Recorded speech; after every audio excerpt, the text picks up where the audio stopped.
Dia nak cakap apa? Faham tak? Dia ada YTJT. Okay, ni hadiah. Thank you. Cawan.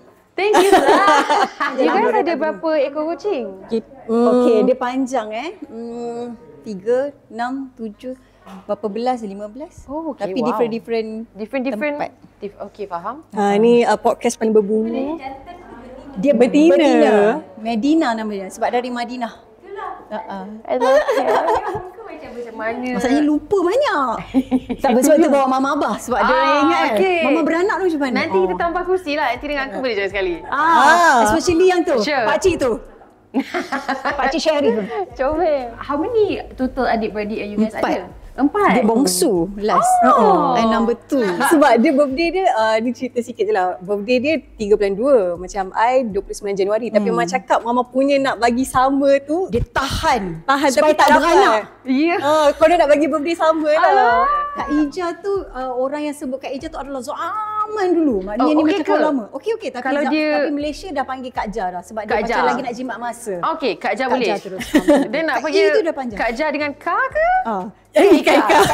Dahsyat Tak sangat. jelas Kalau tadi kita boleh Jaka. pendek kan. Ya, itu is that the first time you guys together on stage? Yeah. Ke sebelum Untuk tu memang- pertandingan Untuk pertandingan. Pertandingan Anugerah Nasyid sebelum tu kan. Bertanding ke tu? Anugerah Bukan Nasyid. kita perform je. Kan kita Bertanding, bertanding. Oh, pertanding juga? So saya dah banyak loss lah. Saya rasa sebab saya makan mi segera daripada umur 5 tahun. Nak juga jadi psikologis. Tapi I nampak macam kelebihan mungkin psycho orang macam tu lah yang I mampu buat sekarang. I nak macam mana kan? Sebab takut klien tu sampai kan tiba-tiba dia yang bercerita. Saya rasa ini pengalaman hidup saya. Dia lah luar saya luar. Dengarlah saya nak cerita ni lah. Sebab banyak je kita masuk universiti tapi tak semua dapat capai seperti mana yang you guys Tak lah. buat tau. Thank you. Boleh cakap macam tu, Masya Allah. Penat tak pegang tu? Berat tak? Ya. Kan berat. Syafiq dia macam, okey.